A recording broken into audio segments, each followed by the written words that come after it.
2025년은 유비로 시작해서 유비로 끝났습니다. 그래서 2026년은 조조로 시작하려 합니다. 구독자 여러분 모두 새해 복 많이 받으세요. 조조편은 전쟁 지도자로서의 조조, 정치 지도자로서의 조조, 문화 캐릭터로서의 조조까지 총 3부작으로 다룰 예정입니다. 오늘 영상은 전쟁 지도자로서의 조조를 분석해보고 그의 평가에 대한 소개를 지어보겠습니다. 절대 다수가 인정하는 부분은 조조가 삼국지 내에서만큼은 독보적인 1위 지휘관이라는 점이죠. 극렬한 까들도 다른 건 다 부정해도 조조가 삼국지 세계관 내에서 군사적 재능이 가장 돋보인 인물이었다는 점은 부정하지 않습니다. 일단 땅 크기라는 가장 확실하고도 직관적인 지표가 이를 증명하니까요. 하지만 논란이 생기는 지점 또한 이곳입니다. 그럼 조조가 삼국지 레벨을 넘어 세계사 레벨이 될 수 있느냐? 조조를 월드클래스라고 볼 수 있느냐는 겁니다. 여기서부터는 의견이 엄청나게 갈립니다. 이 부분은 조조가 천하통일은커녕 북중국 통일에 그친 점이 가장 큰 이유일 겁니다. 세계사 레벨, 즉 월드클래스가 되려면 적어도 중국사 레벨에서는 탑클래스에 도달해봐야 하는데 천하통일 정도는 이룬 전쟁 영웅들이 중국사 내에 너무 많다는 거죠. 그래서 심각한 윗바들이 북중국 통일만으로도 천하통일과 동급으로 놓을 수 있다. 왜냐하면 남중국은 전통적인 중화의 영역이 아니기 때문이다. 이런 말도 안 되는 올려치기를 할 때가 있습니다. 이건 남북조라는 전제 자체를 부정하는 거라 옹호의 논리로는 절대로 쓰면 안 되는 소리입니다. 조조는 명백하게 천하통일에 실패했고 영토 측면에서는 북중국에 그친 군벌이었다는 걸 인정하고 가야 합니다. 다른 논리들을 주목해봐야 하죠. 그렇다면 제 생각은 어떠한가를 말씀드리자면 그럼에도 저는 조조가 월드클래스 반열에 오를 수 있다고 봅니다. 물론 칭기즈칸, 알렉산드로스, 나폴레옹 이런 레벨에는 택도 없고 세계사 기준으로 랭킹을 선정한다면 50위권 이하 정도, 한 70위에서 90위권 정도에는 넉넉하게 랭크가 가능하다고 봅니다. 즉 월클의 기준을 세계 100인으로 한정한다면 수문장 라인 정도는 충분히 된다는 거죠. 실제로 레딧에서 전쟁사 석사과정 밟고 있다던 어떤 해외 헤비업덕이 선정한 세계사 육군명장 탑 300에서 조조가 94위에 올라 있었습니다. 95위가 독일의 에르빈 롬멜, 96위가 신성 로마 제국의 발렌슈타인이던데 얼추 이 정도 레벨로 인식이 되는 것 같습니다. 물론 이 랭킹에선 오다 노부나가가 무려 15위에 등재되어 있어서 그렇게까지 이해가 가는 선정은 아니지만요. 그럼 중국사의 그 수많은 전쟁 영웅들 중에서도 어찌 북중국 통일에 그친 조조가 월클의 일원으로 선정될 수 있느냐 하면 우선 천하통일을 이룬 군주들의 면면을 살펴보면 조조보다 명백히 위라고 볼 수 있는 인물이 그리 많지 않기 때문입니다. 무엇보다 본인대의 거병에서 본인대의 통일을 완수한 창업군주들은 중국사의 생각보다 굉장히 소수입니다. 항고조 유방, 광무제 유수, 명태조 주원장 셋이 전부예요. 진무제 사마염은 대표적인 막타충이고 수문제 양견은 애초에 거병의 형식이 아니라 북주의 권신으로 스타트했죠. 그리고 북주가 푹째 먹었을 때 이미 북중국 전체와 사천까지 통일이 완수된 상태였습니다. 당고조 이연은 아들 이세민의 기여가 매우 컸고 무엇보다 수문제가 이뤄놓은 인프라를 그대로 날름해서 완전한 창업군주라고 보긴 애매합니다. 송태조 조광윤도 본인대의 통일은 못했고 이대 조광이가 완수했죠. 거기다 거병을 한 군주가 아니라 후주의 인프라를 그대로 물려받았고요. 몽골의 칭기즈칸과 원의 쿠빌라이 칸은 논해로 치고 청천명제 누르하치는 영원성의 원숭환을 끝까지 못 뚫고 멘탈 아작나서 죽었습니다. 명나라 망한 건 이자성의 난 때문이었죠. 그럼 마지막으로 남은 건 장제스인데 얘는 다 처먹어놓고 먹뱉었으니까 제외합시다. 그럼 사실상 유방, 유수, 주원장 셋이 끝입니다. 그마저도 유방과 주원장은 각각 항우와 진우량이라는 강적들을 대적해야 했지만 유수는 최종 보스가 기껏해봤자 공손술이었기 때문에 난이도 측면에서는 유방과 주원장에 비해 좀 낮은 편입니다. 자, 그럼 한번 봅시다. 실제로 본인대의 거병에서 본인대의 통일까지 완수해버린 유방, 유수, 주원장 셋을 제외하고 지금 나열한 통일군주와 통일왕조의 창업군주들이 명백하게 조조보다 위라고 볼 수 있습니까? 대부분 조조보다 스타팅 지점이 월등히 좋았거나 절대값 기준으로는 조조만큼의 군사적 업적을 남기지 못한 인물들인데 단순히 통일군주 내지 통일왕조의 창업군주라는 이유만으로 중국사 전쟁 영웅의 최상단에 위치하는 것은 명백한 허상입니다. 조조가 유비나 송견에 비해 좀 형편이 나았던 것뿐이지. 중국사 전체로 보면 조조도 엄연히 자수성가의 반열에 들 수 있는 창업군주입니다. 조조가 조홍을 비롯한 집안 사람들의 전폭적인 지원으로 군대를 꾸릴 수 있었다고는 하지만 그렇다고 조조가 처음부터 중앙군과 수도의 인프라를 상속받은 인물은 아니잖아요. 조조의 스타팅 포인트는 엄연히 원소 휘하의 소군벌이었고 기반도 황건적과 흑산적의 침공으로 개박살나 있었던 연주. 그것도 연주의 일개 군인 동군태수로 시작한 겁니다.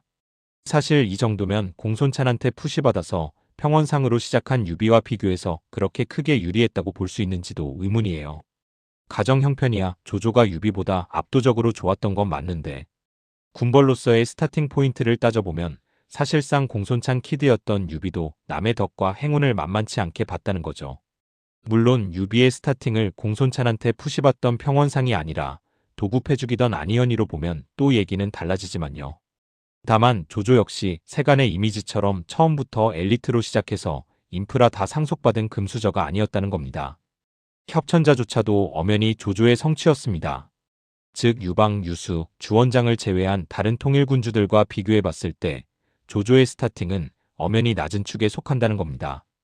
그렇기에 이 지점에서 조조가 단순히 천하통일에 실패했다는 이유만으로 다른 통일군주들보다 격화될 인물은 아니다라는 명제를 제시할 수 있겠죠. 그럼 이 명제에 추가적인 근거들을 붙여서 견고하게 조립해보겠습니다. 아무리 영토확장이 가장 직관적인 지표라 한들 이게 군사적 능력을 절대적으로 단정할 수 있는 건 아닙니다. 고려해야 할 점이 굉장히 많죠. 그리고 조조는 이 부분들에서 잘 알려지지 않은 강점들이 있습니다. 조조의 능력을 비판할 때 항상 거론되는 점은 천하통일에 실패했다는 점이고 그만큼 남중국 통일을 이루지 못하게 되는 분기점이 된 적벽대전이 조조 인생 최대의 실패로 자주 회자되죠. 그렇다면 이 남중국 통일의 실패를 커버할 만한 뭔가가 있어야 비로소 천하통일에 준하는 업적을 세웠다고 주장은 해볼 수가 있다는 뜻이 되고 저는 그중 하나를 유성 원정을 통한 오한평정, 즉 북적평정으로 봅니다. 참고로 삼국지에 등장하는 이민족들 중에서도 가장 까다로운 게 바로 북적, 즉 북방 오랑캐 오한과 흉노, 선비 이런 쪽입니다. 일단 기병이 주력이잖아요. 병법서 6도에 따르면 평지에서의 기병과 보병의 전력비는 1대8이며 험지에서의 전력비는 1대4로 정리됩니다. 즉 기병 1명이 평지에선 보병 8명과 대응되고 험지에선 보병 4명과 대응된다는 거죠. 거기다 기병의 전투력은 추가적으로 무위를 고양시킬 수가 있기 때문에 그 뒤에는 기병 10기가 보병 100명을 패주시키고 기병 100기가 보병 1000명을 패주시킬 수 있다는 해설까지 붙어 있습니다. 6도에서 제시된 이 전력비와 전투력의 격차가 당대에도 어느 정도 유효하게 통용되었다고 생각한다면 1천의 기병대는 1만의 보병대와 비슷한 수준의 전력으로 취급되었다고 볼 수 있습니다. 그렇기 때문에 조조가 번성전 때 7군 수몰로 패닉에 빠져서 천도 드립을 친 이유를 어느 정도는 공감해 볼 수 있죠. 우금의 7군 중 생존자가 3만인데 이때 보병과 기병이라고 병과별로 구분해서 표현한 걸 보면 당시 조조가 파견한 7군에 기병 편제도 꽤 많이 들어있었다고 봅니다. 7군이 아무리 적게 잡아도 3만, 최대치로 잡으면 10만으로 추산되는데 3만 중 생존한 기병이 한 5천 정도만 됐다고 쳐도 최대 편제 기준에서는 거의 만 단위가 됐다고도 볼 수 있을 겁니다. 최대 편제 기준으로 추산했을 때 기병이 만 단위에 근접한다면 게다가 2만 단위에 해당하는 기병대가 통째로 소멸해버린 수준의 피해면 10만 단위의 일반 보병을 잃은 것과 비슷한 수준의 피해를 입었다고 치환이 가능합니다. 1만 단위의 전력 손실만 일어나도 주 전체에 타격이 가는 시대였으니 10만 단위로 치환되는 피해를 입은 거면 세력 전체에 타격이 가는 게 맞죠. 관우의 위세가 화하를 진동했다는 수식이 괜히 등장한 건 아닙니다. 심지어 수천 단위는 되는 생존 기병대가 관우에게 그대로 흡수된 셈이니 조조 입장에선 관우에게 수만의 보병대가 추가되는 효과가 발생했다고 볼 수도 있었죠. 천도를 논한 건 정말로 조조가 공포를 느꼈었기 때문입니다. 최소 3만, 최대 10만에 달하는 전력 손실과 더불어 관우가 정말로 허도를 사정권에 포착하기 직전이었던 데다 서주와 대우전선을 방비하던 장패, 장류까지 죄다 끌어모아서 형국의 어벤져스 어셈블을 시키고 있었고 서왕이 관우를 격퇴한 후에는 서왕이 손모보다 위라며 온갖 오바육갑을 떨면서 좋아했던 게 조조입니다.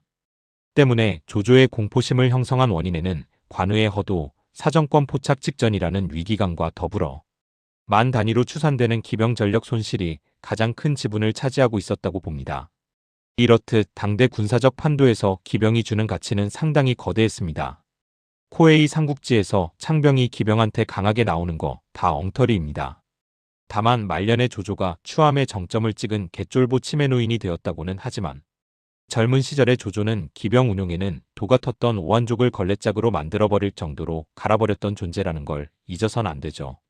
비슷하게 북적 사륙으로 당대 최강의 군벌 취급을 받았던 게 공손찬이라는 걸 생각해보면 북방 이민족에게 강했다라는 공손찬의 강점은 조조의 강점이기도 한 겁니다.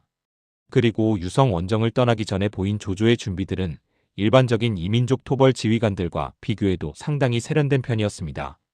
북적 상대로 최북단에서 육로 보급이 사실상 불가능하다는 것을 일찌감치 간파하고 평로거와 천주거라는 두 개의 운하를 파서 업부터 바다로까지 이어지는 수로 보급로를 형성했고 이 두 개의 운하는 오한 앞마당까지 이어져 조조의 군사작전이 보급 문제로 좌절되는 것을 방어했습니다. 보급 문제로 판 다 말아먹는 지휘관이 한둘이 아니었던 거 생각하면 충분히 고평가할 만한 병참술이죠. 그리고 이 유성 원정의 결과로 오한왕 답돈이 전사하고 오한과 결탁했던 원가 형제도 요동으로 도주함으로써 조조는 하북평정과 더불어 오한족이 1세기 가까이 중국 본토에 개기지 못하게 만드는 결과를 가져옵니다. 이와 더불어 흉노까지 복속시켜버리면서 북적의 북중국 침탈을 거의 거세시켰으니 이 덕에 조조가 56국 시대를 1세기 늦춰버렸다는 평가까지 존재하는 겁니다. 오한평정으로 대표되는 북적 초토화가 조조에게 큰 메리트를 주는 이유는 이렇게 북적 상대로 강력한 포스를 보인 참업군주가 많이 없기 때문입니다. 당장 유방부터가 진 최종 보스 묵돌에게 개두드려 맞고 굴욕적인 엔딩을 맞았었죠. 서진도 북적들에게 갈갈이 유린당해서 북적들이 본격적으로 남하하게 되는 난장판을 초래했었고요.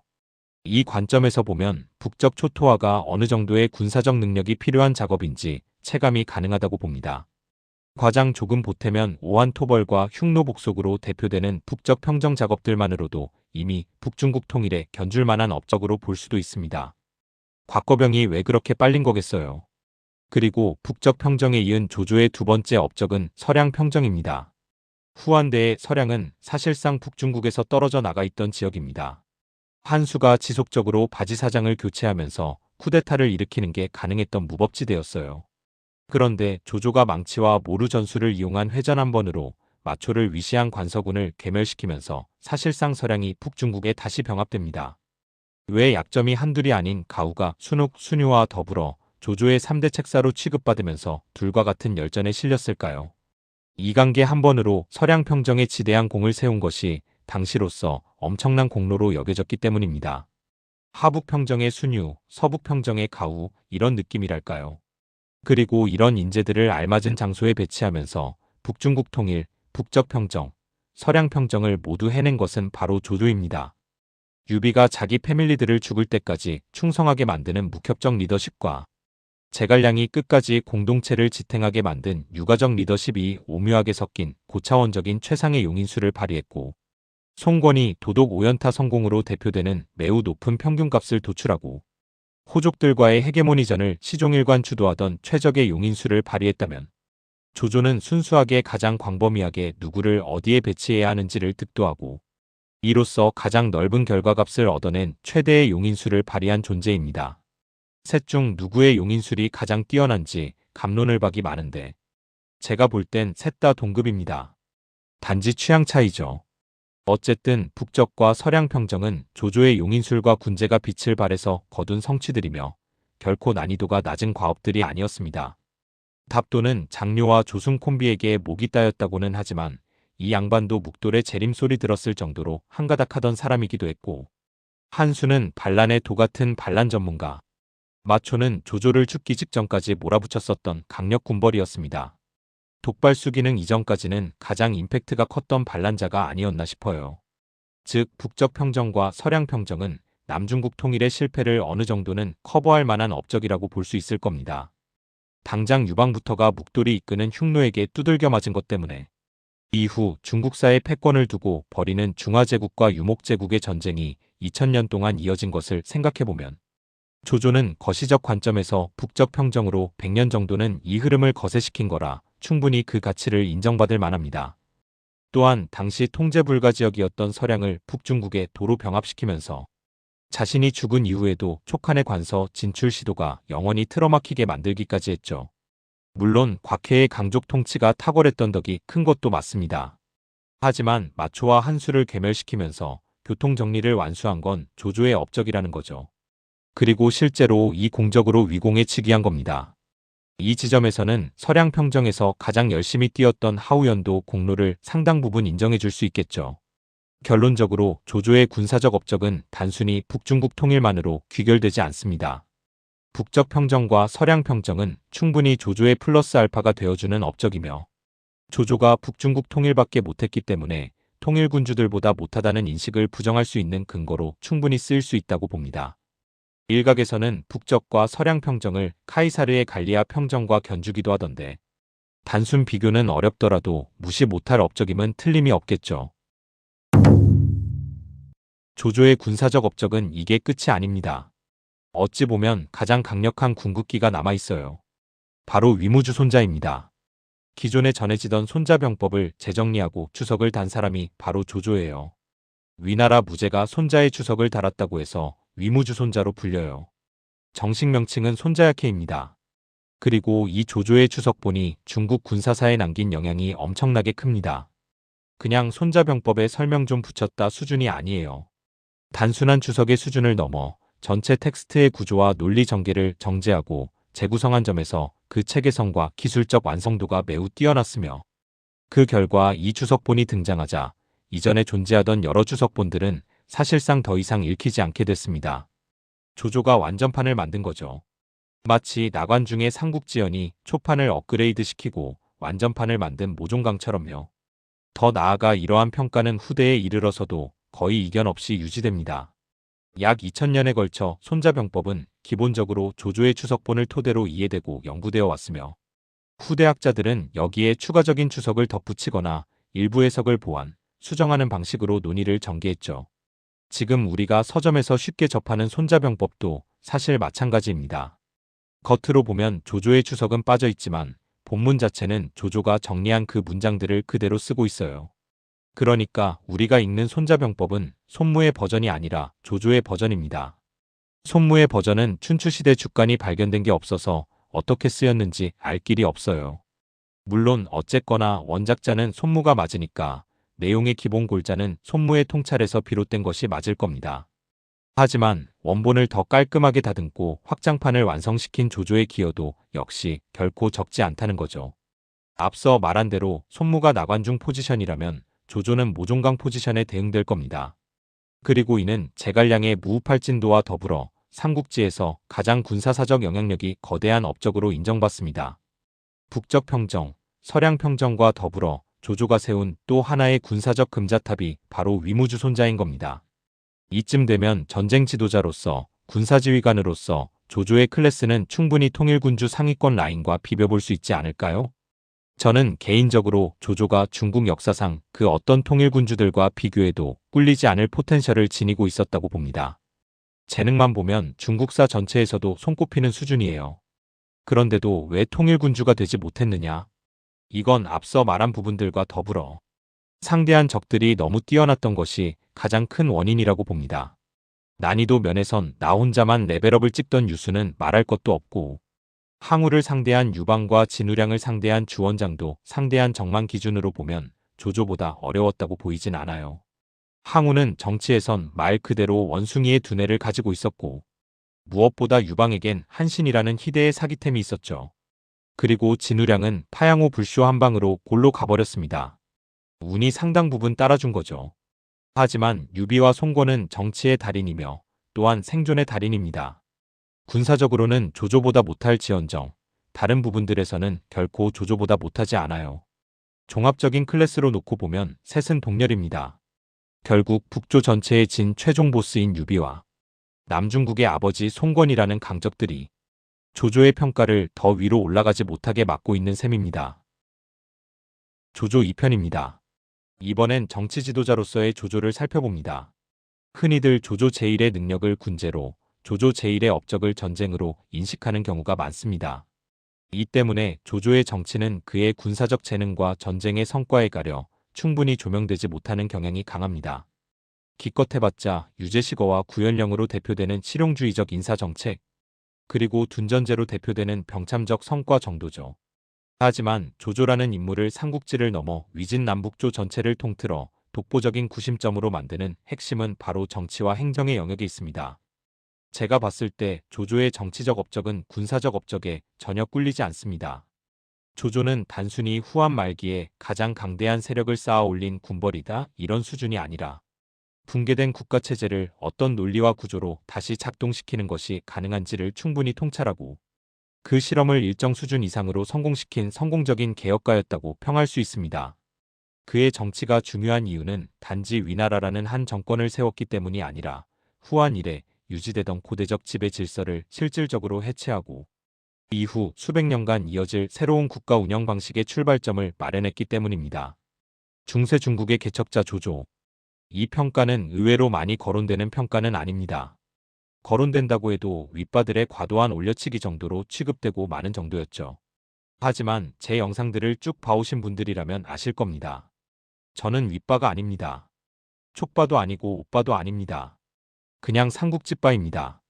조조 유비 송건을 모두 동렬로 평가하는 사람입니다만 역사에 남긴 제도사적 영향력은 조조가 으뜸일 수밖에 없으며 중국 중세사의 포문을 열어낸 최초의 위정자를 조조로 보고 있습니다. 조조가 왜 중국 중세사의 개척자인지를 따져보려면 먼저 중세의 시작을 어떻게 선정할 것인가를 봐야겠죠. 사실 이 중세라는 단어 자체가 카를 마르크스의 분류에서 기인한 표현이고 유럽사를 기준으로 나눈 것이라 아시아에도 이 분류가 통용될 수 있는지는 논란이 있습니다. 하지만 적어도 고대 체제의 틀을 깨고 새로운 패러다임을 불러온 시대라는 실질적 의미는 어느 지역이건 공유할 수 있는 개념이죠. 역사에서 고대와 중세, 그리고 기타 시대들을 가르는 기준은 연도의 변화나 왕조의 교체 같은 것이 아니라 국가가 사람과 사회, 그리고 자본을 관리하는 방식이 바뀌는 순간에 있다고 봅니다.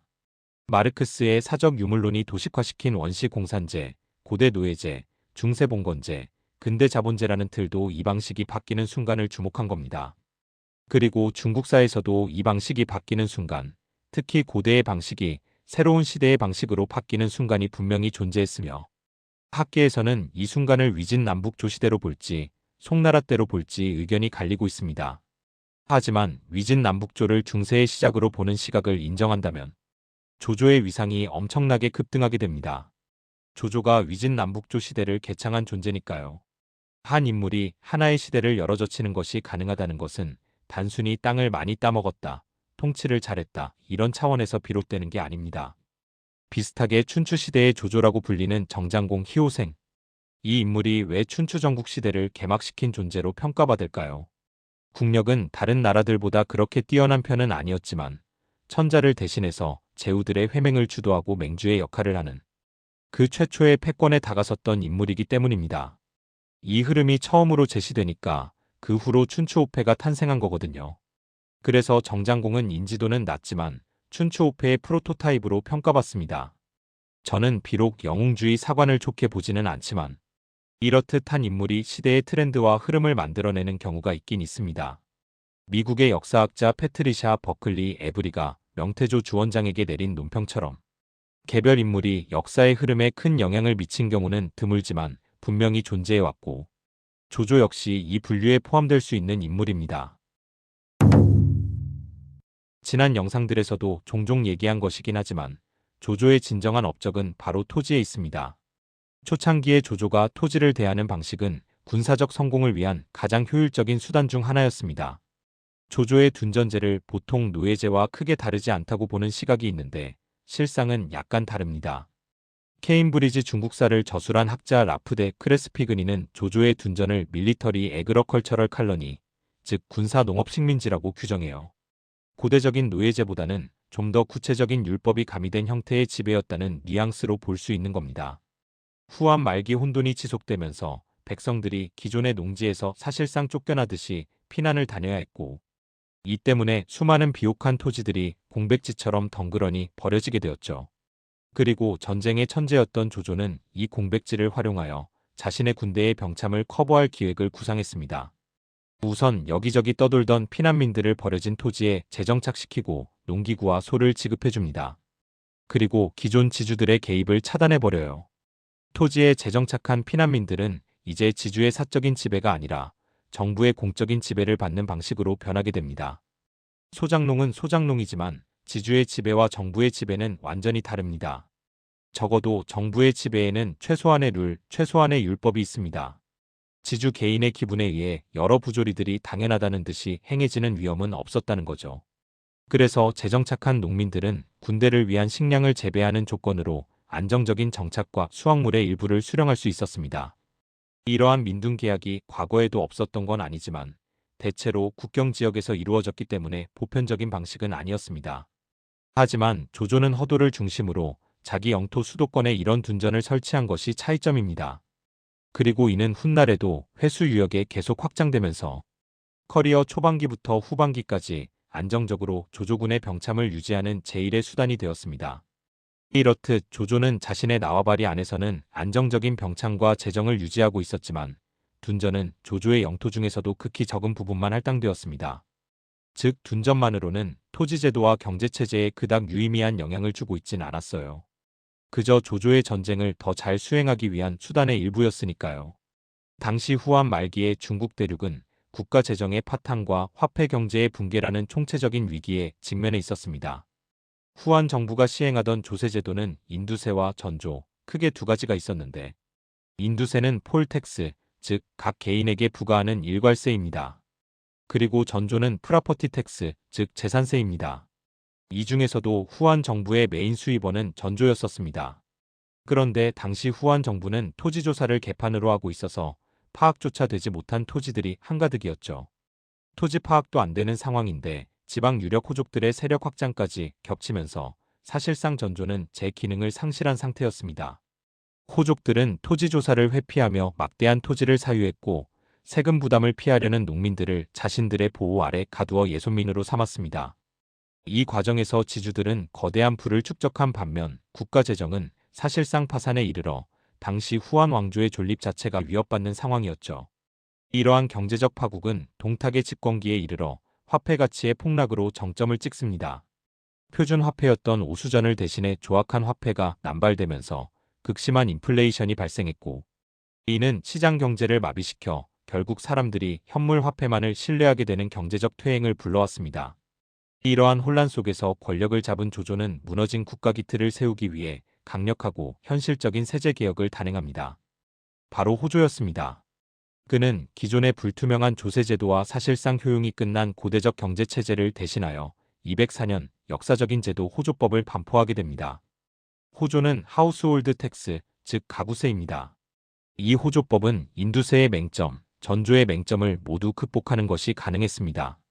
개인에게 일괄적으로 세금을 부과하는 인두세, 그리고 토지 생산량에 따라 부과하는 전조와 달리 호조는 호 단위의 가족 집단을 하나로 묶어서 세금을 부과하는 제도입니다.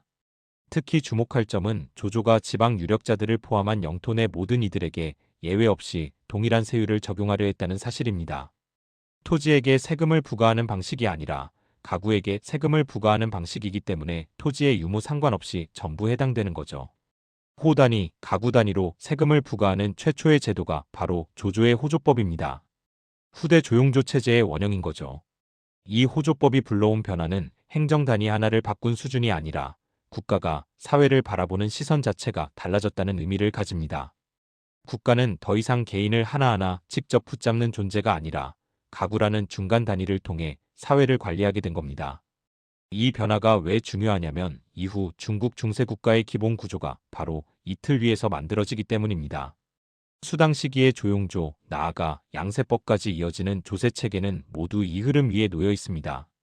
다시 말해 조조는 단순히 고대 중국의 패권을 잡고 있던 군벌이 아니라 중세 중국의 작동 원리를 처음으로 제도화한 인물입니다.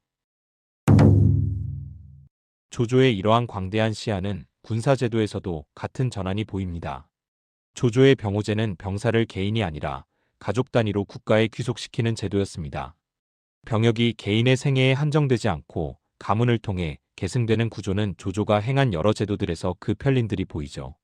호조법도 그렇고 둔전제도 그렇고 조조가 얼마나 거시적인 시각으로 민중을 바라보고 있었는지를 알 수 있습니다. 이는 냉정하게 말하면 매우 가혹한 제도였지만 동시에 전쟁이 일상이 된 시대의 국가가 군사력을 안정적으로 유지할 수 있는 현실적 해법이기도 했습니다. 조조는 병력을 모집해서 쓰는 자원이 아니라 관리하고 재생산해야 할 국가 자산으로 인식했던 셈입니다. 여기에 조조의 운하 정책을 더하면 그의 광대한 시야와 이에서 비롯된 중세적 국가 인식은 더욱 분명해집니다. 조조는 북방 운하를 단순히 농사를 돕는 시설이나 원정을 서포트하는 병참의 일환으로만 보지 않았습니다. 백구, 평로거, 천주거와 같은 운하는 전성과 후방, 수도와 지방을 하나의 물류체계로 묶는 국가 인프라였죠. 이건 굉장히 중요한 포인트인데 국가가 특정 지역의 자급자족에 머무르지 않고 넓은 공간을 하나의 행정적, 군사적 네트워크로 통합하려는 발상은 중세 국가의 특징이기 때문입니다.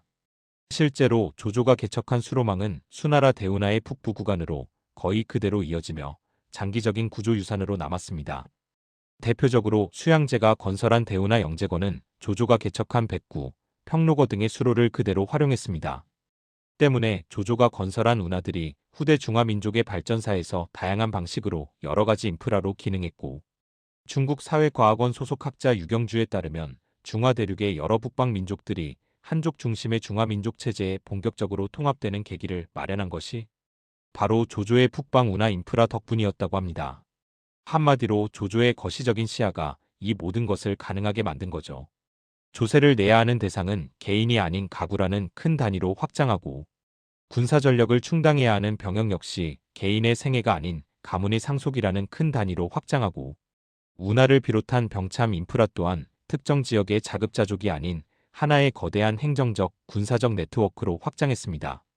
개인적으로 삼국지에서 가장 최고 효율의 시야를 지닌 것이 유비이고 가장 멀리 볼 수 있는 시야를 지닌 것이 송권이라면 가장 광대하고 거시적인 시야를 지닌 것은 조조로 보고 있습니다.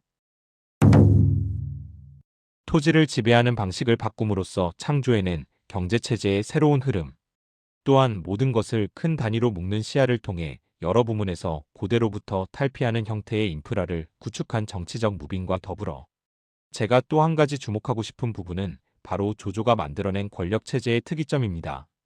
조조는 경제와 인프라뿐만 아니라 중세 중국의 정치 질서 구조 자체를 처음으로 개척한 인물이기도 합니다. 흔히 조조를 후한 말의 권신 혹은 새로운 통일왕조의 전신이 되는 구왕조의 창건자 정도로 이해하는 경우가 많지만 실제로 그가 만들어낸 정치체제는 이전 중국사에서는 확인되지 않던 매우 특이하면서도 이후 수세기 동안 반복 재현되는 새로운 권력 모델의 원형이었습니다.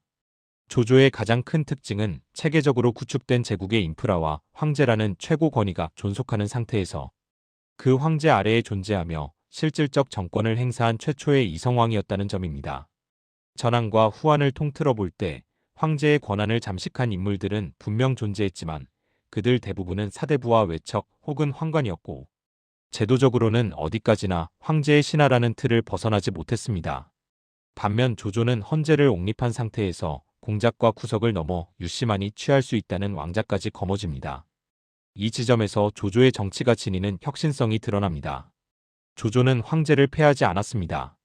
오히려 황제를 적극적으로 보호하고 의례적으로는 최고의 위치에 두었습니다. 그러나 동시에 국가 운영의 모든 실질적 결정권은 자신에게 집중시켰습니다. 이는 단순한 권력 찬탈이 아니라 명분과 현실을 동시에 만족시키려는 고도의 정치적 설계였습니다. 당장 승상제 부활부터가 신권 독재정을 염원하는 사대부들의 바램 그 자체였고요. 또한 유교적 세계관에서 황제 폐위는 곧 천명부정으로 이어질 수 있었고 이는 광범위한 반발을 불러올 위험이 있었습니다. 그래서 헌제 보위 세력과 반대파들을 다 죽여가면서도 헌제가 먼저 자신 암살을 획책하며 선빵을 때렸어도 헌제만큼은 끝까지 죽이거나 폐위하지 않았습니다. 명분 싸움에서 계속 버티기로 일관하며 끝끝내 승리한 거죠. 조조는 이 점을 처음부터 정확히 인식했고 황제를 보존하는 대신 황제 아래에 자신이라는 통치 주체가 끝까지 정통성을 잃지 못하도록 만들었습니다. 전대의 여러 권신들이 답습한 신권 독재정이랑은 또 결이 달랐죠. 스스로를 왕작, 즉 세습이 가능한 위치에 올리면서 자신이 구축한 유산과 인프라가 후대에도 정통성 있게 상속되는 가드레일을 깐 겁니다. 나는 주문왕이 되겠다. 이 소리가 바로 여기서 기인한 겁니다. 이러한 변화는 상징적인 요소에서도 확인됩니다. 대표적인 것이 바로 왕을 부르는 호칭 전하죠. 전하라는 호칭이 조조에게서 기인한 겁니다. 사극 보면 주상전하라는 표현 많이 쓰잖아요. 이 전하의 기원이 조조예요. 두습이 처음 조조를 이렇게 부르면서 탄생한 호칭입니다. 다시 말해 조조의 권력은 단지 실질적인 힘에 그치지 않고 언어와 의례, 인식의 차원에서까지 제도화되었다는 의미라고 볼 수 있겠죠. 이 모든 점을 종합해보면 황제 아래에서 정권을 쥔 최초의 이성왕, 조조가 수립한 정권의 역사적 의의는 명확해집니다. 그리고 이로써 요순의 신화로만 소비되던 선양이라는 전설, 모든 사대부들이 궁극적인 이상으로 염원하던 이 선양이라는 환상을 현실에 구현시켜버릴 수 있는 사회를 만들어버린 것이 바로 조조인 겁니다. 조조가 이 모든 작업을 끝내놓고 갔기 때문에 조비는 아무 무리 없이 최초의 선양을 통해 제국 왕조를 건설합니다. 이 모든 요소를 종합해보면 조조는 단순히 위진 남북조 시대를 연 인물에서 그치는 것이 아니라 고대 중국의 종말과 중세 중국의 시작을 실질적으로 연결한 정치가로 평가하는 것이 무리는 아닐 겁니다. 그는 이상적 개혁을 시도하다 실패한 왕만과도 다르고 난세에 적응한 군웅에 머문 인물도 아니었습니다. 조조는 시대가 이미 바뀌었음을 가장 먼저 인식했고 그 변화에 맞는 국가 운영 방식을 실제로 작동시킨 인물이었습니다. 그래서 중국 중세사의 개척자라는 평가는 결코 과장이 아니라고 봅니다. 그래서 어쩌면 조조는 더더욱 복권되어야 하는 인물이 아닐까요? 저는 개인적으로 삼국지 시대가 결코 중국사에서 비중이나 역사적 의의가 낮은 시대가 아니었다고 보고 있으며 단지 연구자가 부족하여 조조의 진정한 진가, 더 나아가 삼국지의 진정한 진가가 아직 모두 발굴되지 못한 것에 불과하다고 보고 있습니다. 최근에는 문화로서의 삼국지와 역사로서의 삼국지가 분리되는 경향이 보이지만 근본적으로 우리가 접하는 삼국지라는 매체는 1800년 동안 끊임없이 이어져 온 거대한 학문적 담론과 문화적 재창조의 집합체라고 할 수 있습니다. 이러한 특성 때문에 분명 문화로서의 삼국지와 역사로서의 삼국지를 탐독하고 소비하는 방식이 분리될 수밖에 없는 것은 맞지만 이것이 분리를 넘어 멸시와 적대로 이어져선 안 된다고 봅니다. 결국 삼국지라는 동아시아의 초대형 인문학 집합체는 하나의 빅텐트 안에서 공생할 수밖에 없는 구조를 지니고 있으니까요. 역사는 문화에 영감을 주고 문화는 역사를 조명합니다.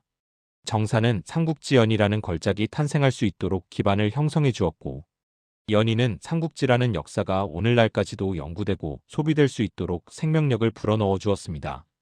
어느 한쪽의 공만을 취급할 문제가 아니라 정사와 연희, 더 나아가 역사와 문화는 서로에게 윈윈이 되어주는 상생관계라고 보아야 할 겁니다. 그래서 우리는 특히 문화로서의 삼국지를 다룰 때 역사로서의 삼국지를 100% 배제할 수 없습니다. 아무리 역사를 기반으로 한 재창조라고 하더라도 역사가 분명히 존재하는 이상 이를 왜곡의 수준으로 훼손해서는 안 됩니다. 다시 말해 문화로서의 삼국지는 많은 요소가 재창조될 수는 있어도 절대로 건드려서는 안 되는 근본을 지니고 있다는 뜻입니다. 그 중에서도 문화로서의 삼국지가 결코 훼손해서는 안 되는 근본은 두 가지가 있어요. 이 두 가지 근본이 무너지는 순간 해당 삼국지 창작물은 반드시 실패하게 됩니다. 첫째는 유관장의 의리, 그리고 둘째는 조조의 양면성입니다.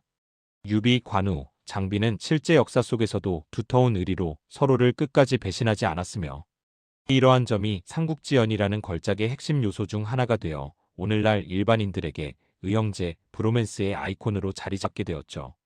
이는 삼국지에 낭만이라는 요소를 부여하는 결정적인 근본으로 단순한 난투극이나 군담을 넘어서는 의미를 형성합니다. 삼국지가 단순한 난투극이나 군담을 넘어서는 의미를 지닐 수 있도록 해주는, 즉 작품 외적인 가치를 조명하는 근본이 유관장의 의리라면 또 다른 근본인 조조의 양면성은 어떤 의미를 부여해 줄까요? 바로 작품 내적인 에너지 코어에 무한에 가까운 동력을 제공해주는 역할을 합니다.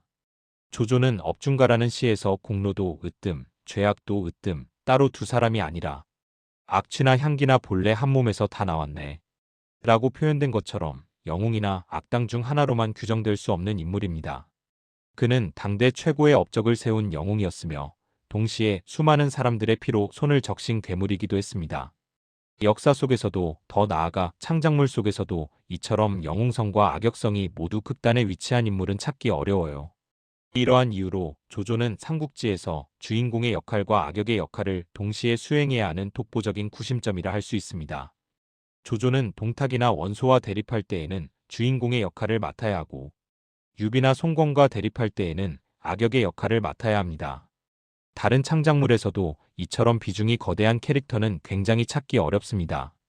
굳이 유사한 예를 찾자면 스타워즈 시리즈의 다스 베이더 정도를 떠올릴 수 있겠죠. 따라서 유관장의 의리는 삼국지에 낭만을 부여하는 작품 외적인 근본이며 조조의 양면성은 삼국지의 메인스트림을 구성하기 위한 작품 내적인 근본이라고 할 수 있습니다. 삼국지의 재창조를 표방하는 모든 창작물은 어떤 경우에도 이 두 가지 근본만큼은 결코 훼손해서는 안 됩니다. 유관장의 의리를 삭제하거나 격하하는 작품을 상상해 보세요. 과연 이게 납득 가능할까요? 혹은 조조가 영웅으로만 미화되거나 반대로 빌런으로만 격화되는 작품을 떠올려 보세요. 이러한 작품들이 얼마나 거센 비판을 받아왔는지 아실 겁니다. 전자의 경우는 너무나도 당연하게 받아들여지는 문제이기에 아직까지 뚜렷한 전례를 찾기 어렵지만 후자의 경우에는 유독 빠심과 까심이 과하게 개입되면서 끝내 이 근본이 훼손되는 사례들이 존재해왔습니다. 대표적인 예로는 조조미화의 극단이라 할 수 있는 진상국무쌍팔과 조조격하의 극단이라 할 수 있는 삼국지톡을 들 수 있을 겁니다. 오늘은 삼국지 창작물에서 조조가 어떻게 묘사되어야 하는지, 그리고 조조가 창작물에서 어떤 역할을 할 수 있는지에 대해 나름의 지침을 제시해보고자 합니다. 제가 보기에 조조는 역사적 인물일 때보다 문화적 캐릭터일 때 더 빛나는 존재입니다. 조조는 역사 속에서도 유사한 유형을 찾아보기 어려우며 문학적, 캐릭터 구성적 관점에서 본다면 조조라는 캐릭터를 분류하기 위한 카테고리를 아예 따로 만들어야 할 정도로 극강의 복합성을 지닌 전무후무한 인물이라고 할 수 있습니다. 조조는 호탕한 대인배의 풍모와 졸렬한 소인배의 풍모, 냉철한 위정자로서의 합리성과 폭발적인 예술가로서의 감수성, 유능한 측근들에게 보이는 자비로움과 그 누구든 이용해놓고 신기를 거스르거나 이용 가치가 떨어지면 숙청하는 강교함, 당대 최고의 명장으로서의 위엄과 그 명성에 수많은 흠집을 남긴 온갖 추태, 신중한 전략가로서의 판단력과 과감한 지휘관으로서의 배짱, 아버지의 죽음 앞에서 이성을 잃은 복수기의 면모와 아들을 죽인 자조차도 장기말로나마 기용했던 철인의 면모, 당대 사회 문제의 근원을 파악해 사직을 지탱하려 했던 개혁가의 면모와 황실을 능욕하고 독재 정권을 수립하여 찬탈의 가드레일을 설치한 적신의 면모, 그리고 무엇보다도 당대 최고의 업적을 쌓아 올린 영웅으로서의 긍정적인 면과 당대 최대의 악행을 저지른 빌런으로서의 부정적인 면이 한꺼번에 공존하는 양극단에 위치한 양면성들을 모조리 융화시킨 매우 특이한 인물입니다. 이렇게까지 거대한 간극들을 죄다 동시에 소화하는 게 가능한 캐릭터는 정말 흔치 않습니다. 이러한 이유로 문학적, 캐릭터 구성적 관점에서 초반부에서는 소년 만화의 정의로운 주인공처럼 묘사되던 캐릭터가 후반부에 이르러서는 히어로물의 최종 보스 롤을 맡습니다. 삼국지에서 이러한 전환이 가능한 캐릭터는 조조밖에 없으며 기타 창작물에서도 앞서 말했듯 스타워즈의 다스 베이더와 그리고 좀 더 쳐주면 엑스맨 시리즈의 매그니토 정도만이 더 있겠네요. 실제로 삼국지연이 원작을 읽던 당시를 떠올려보면 동탁 암살 시도 장면에서는 조조에게 감정이입을 하며 그의 성공을 바라다가 이후에는 유비의 시점을 따라가며 조조를 이기기 위해 고군분투하는 유비를 응원하게 되는 경우가 많습니다. 이는 조조가 갑자기 흑화했기 때문이 아닙니다. 귀에 걸면 귀걸이, 코에 걸면 코걸이인 거죠. 조조라는 인물의 개성이 워낙 시점에 따라 다르게 보이기 때문에 주인공에서 빌런으로의 전환이 자유자재로 이루어지는 겁니다. 앞서 말했듯 삼국지에서 조조가 지닌 극단적인 양면성은 삼국지를 단순한 평면적 선악구도로만 보이게 하지 않는 결정적인 근본입니다. 따라서 창작물에서 조조를 주인공 또는 악역 중 한쪽의 개성만을 살려 묘사하는 것은 조조가 지닌 엄청난 잠재력과 삼국지라는 작품의 완성도를 비약적으로 끌어올릴 수 있는 가능성의 50%를 통째로 삭제하는 것과 다름없습니다. 먼저 이 근본을 어기고 조조를 광신도 수준으로 일방적으로 추앙하기만 했던 진상국무쌍8의 경우를 보죠. 진삼팔은 적벽에서의 패배와 난군 상실이 초고연합의 균열을 일으키기 위한 큰 그림이었다거나 한중 공방전에서의 패배는 관우를 유인하기 위한 미끼 작전이었으며 우금의 항복은 사실 관우군의 군량을 소모시키기 위한 대작전이었다는 등의 별 말도 안 되는 개소리를 남발했습니다. 그 결과 촉과 오는 물론이고 도리어 위나라 측 장수들까지 대거 조조의 미화에 희생되며 주조역들의 캐릭터가 모조리 모랄빵을 맞고 전멸해버렸죠. 1급 스파이가 된 우금과 버려지는 장기말이 된 하우연이 대표적입니다. 다음은 이와 정반대로 조조를 일방적으로 비하하는 것에만 집중한 삼국지톡을 보죠. 떠오르는 사례만 나열해 보더라도 변씨를 첩으로 들인 이를 내연녀와 두 집 살림을 차린 것으로 묘사하며 비난하고 조조의 하북통일은 원소가 수명 로그아웃을 해서 얻어걸린 운빨에 불과하며 가우가 조비를 후계자로 지지한 이유 역시 사이코패스인 조비를 즉위시켜 조조의 나라를 무너뜨리기 위한 큰 그림이었다는 식으로 모든 기록을 오직 조조를 깎아내리기 위해 교묘하게 조작했습니다. 그 결과 삼톡의 조조는 도대체 왜 신하들이 불쾌함을 감수하면서까지 이 무능하고 추악한 사이코패스 찌질이를 따르는지, 조조가 왜 삼국의 패자가 될 수 있었는지조차 상식적으로 이해하는 게 불가능해졌습니다.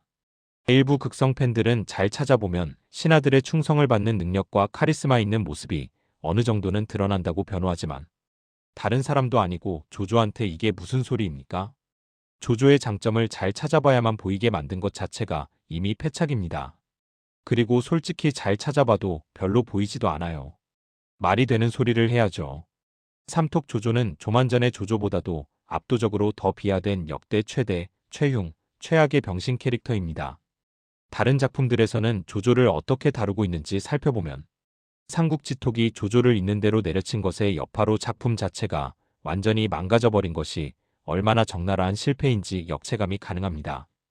창천항로의 경우 가장 대표적인 조조 미화물이긴 하지만 대립자였던 유비의 캐릭터를 매력적으로 완성시켰고 송권의 캐릭터도 무게감 있게 다루며 미화물이 돼 전체적으로 멋에 치중한 묘사를 중시한 작품이라는 평가와 함께 현재까지도 명작 만화로 남아있습니다. 또 항상 창천항로의 안티테제로 거론되는 화복요원의 경우 유비가 엄청난 푸시를 받아서 상대적으로 조조의 위상이 격화되는 감이 컸지만 애초에 본작은 삼국지라는 이름만 빌려왔을 뿐 사실상 오리지널 무협 판타지물이라고 봐도 무방한 수준의 어마어마한 재해석을 감행한 작품이라 역사를 건드린다는 체감은 그리 크지 않습니다. 또한 조조와 유비가 형태는 다르지만 둘 다 민중의 입장에서 최선에 가장 가까운 군주임을 그려내면서 캐릭터적 깊이에 있어서는 꽤 균등한 조명을 해줬죠. 또 신상국, 대군사 사마의 군사연맹의 경우에는 조조의 장점과 단점을 균등하게 묘사한 대표작들로 유명합니다. 그리고 이 두 작품 모두 조조의 묘사가 탁월하여 큰 호평을 받았고 해당 작품들의 작품성을 몇 단계는 끌어올린 주역이라는 사실을 인정받았습니다. 사실 신상국은 일부 캐릭터들의 캐붕이나 전투씬과 대사 등에서 비판을 받았고 대군사 사마이는 뒷심 딸리는 용두삼이 전개로 비판을 받았었거든요. 하지만 두 작품 모두 조조의 캐릭터를 탁월하게 구축했기 때문에 평작을 넘어 수작, 명작 소리까지 들을 정도로 비약적인 평가 상승을 이뤄냈던 바가 있습니다. 그동안 접해온 여러 삼국지 창작물들을 종합하여 내린 결론은 조조의 양면성을 중시하면 수작, 조조의 양면성을 무시하면 졸작이 된다. 라는 겁니다. 진삼팔과 삼톡은 이 부분을 너무나 적나라하게 무시하여 무너져 내린 것이죠. 이외에도 조조는 가끔 개그 캐릭터가 되기도 하고 정신승리를 하기도 하며 피도 눈물도 없다가도 의외의 시점에서 갑자기 질질 짜기도 합니다. 요리나 패션 등에도 정통하고 문학에 있어서도 대단한 재능을 발휘했죠. 조조는 이처럼 엄청난 양의 개성들을 총망라하고 있는 인물이며 때문에 조조의 캐릭터는 매우 복합적이고 하나로만 정의하는 것이 불가능합니다. 이는 조조의 캐릭터를 평가할 때 더 나아가 삼국지 창작물의 완성도를 평가할 때 기능할 수 있는 평가 기준으로 조조의 개성을 얼마나 많이 다루었는가? 라는 지침이 정립될 수 있다고 봅니다. 그리고 이렇게 복합적이고도 입체적인 서사가 완결될 때 조조는 합리적인 정치가도, 폭발적인 예술가도, 진취적인 개혁가도, 독선적인 독재자도, 냉철한 책략가도, 과감한 지휘관도 아닌 그저 병을 이기지 못하고 죽어가는 한 명의 늙은 노인에 불과했습니다.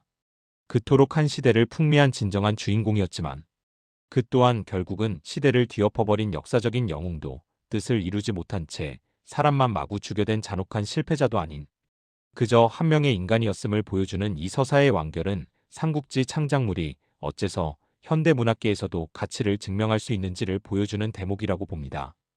때문에 궁극적으로 조조는 단순한 주인공도 악역도 아닙니다. 이 두 개의 양극을 조합한 새로운 배역명이 필요한 존재에 더 가깝죠. 개인적으로는 코어라고 불리는 것이 더 적절한 존재라고 봅니다. 창작물에는 프로타고니스트만큼 중요한 배역이 하나 더 있습니다. 바로 안타고니스트입니다.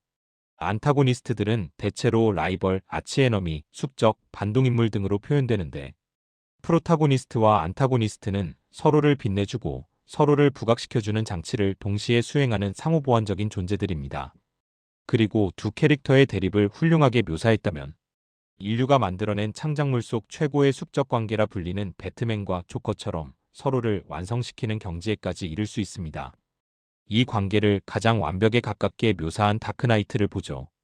배트맨이 있었기에 조커는 인간이 어디까지 사악해질 수 있는지를 적나라하게 보여주며 그러한 사악함을 그저 즐길 뿐인 조커로 완성되었고, 조커가 있었기에 배트맨은 도저히 빠져나올 수 없는 조커의 덫에서 스스로를 희생하며 진정한 다크나이트로서 완성되었습니다.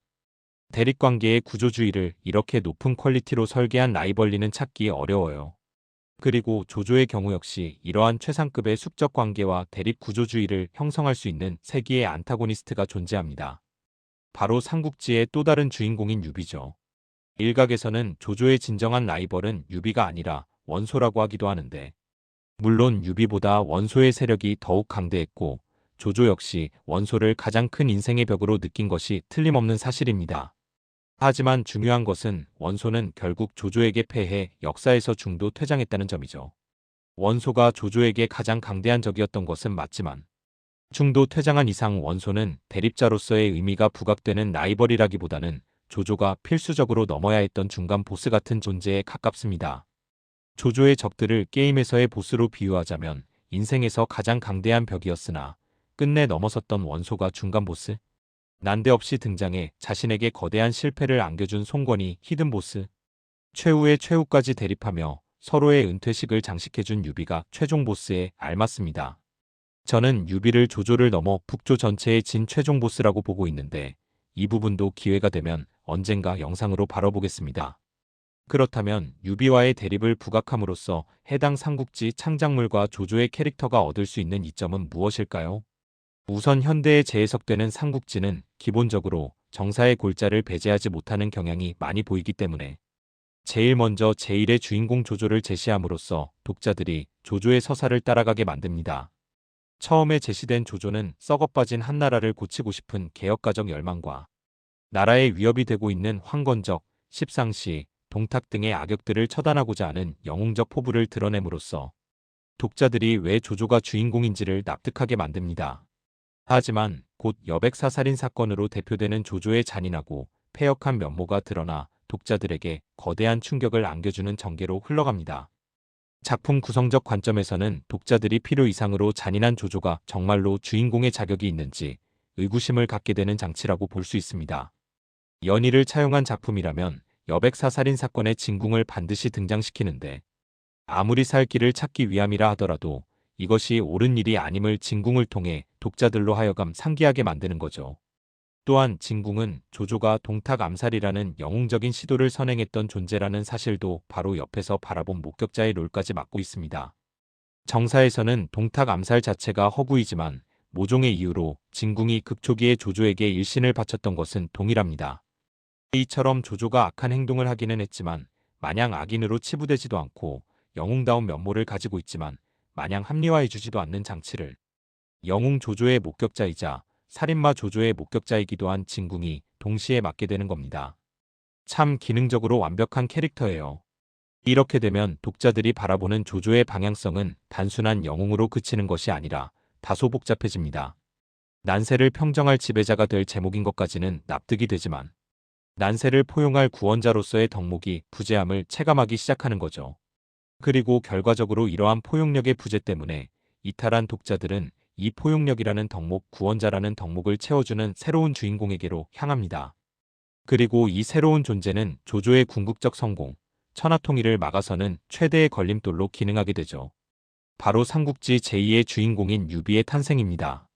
반동탁 연합이라는 파트에서 동탁이라는 공공의 적을 무찌르기 위해 조조와 유비가 꽤나 친밀한 동지로서 함께하는 모습을 본 독자들은 다시금 동탁이라는 거악과 대적하는 조조의 영웅적인 모습과 재회하게 됩니다. 직무를 유기하는 연합군에게 쌍욕을 퍼붓고 홀로 동탁을 치는 모습은 그야말로 영웅 그 자체입니다. 즉 삼국지 창작물은 시작할 때는 조조의 장점을 부각시키고 이후에는 조조의 단점을 부각시키다가 다시 장점을 부각시키는 식으로 양극의 균형을 유지하는 것이 정배라고 생각합니다. 이것이 조조의 양면성을 최대한 놓치지 않으면서 조조가 삼국지 창작물에 제공할 수 있는 작품적 완성도를 극대화하는 방법입니다. 그리고 이처럼 조조의 장점을 부각시킨 이후에는 다시 한번 조조의 단점을 부각시킬 타이밍이 찾아옵니다. 바로 조조의 최대 악행인 서주 대학살이죠.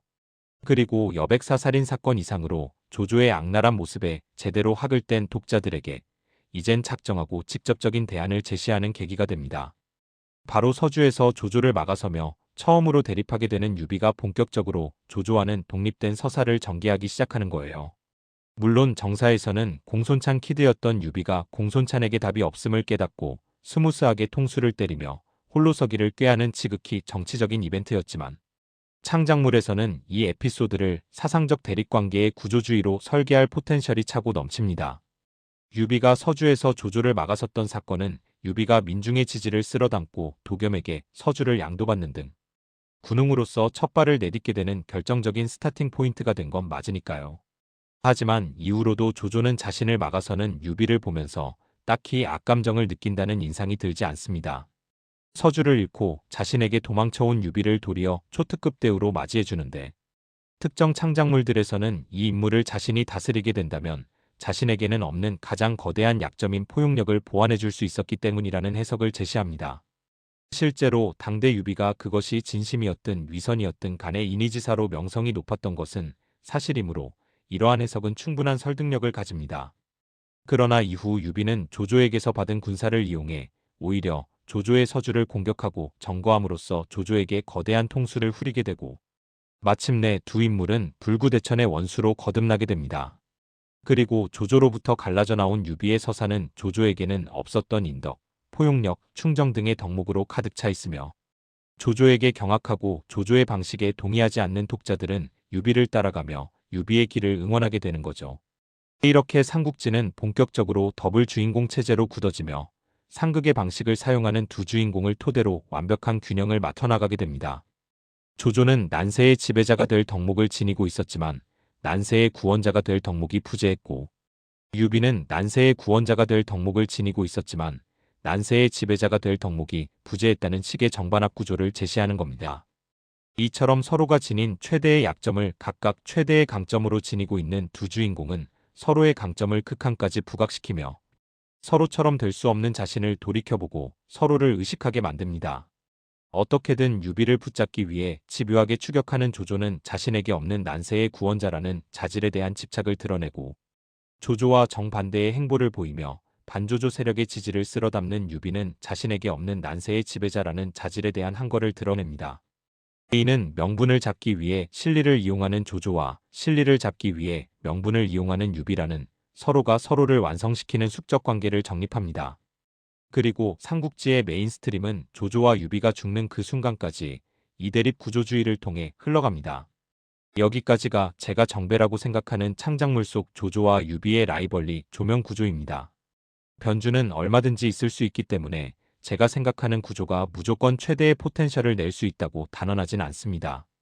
하지만 앞서 말했듯 조조의 양면성은 삼국지에서 절대로 훼손되어서는 안 되는 근본이고 이 너무나 중요한 요소를 최대 출력으로 다뤄낼 수 있는 묘사 방식을 구축해 놓는 것이 해당 창작물의 완성도와 직결되며 이를 위해 가장 적절한 방안은 바로 유비와의 라이벌리 부각이라고 보고 있습니다. 그리고 동시에 유비의 캐릭터도 삼국지의 주인공일 때가 아니라 조조의 라이벌일 때 더 빛난다고 봐요.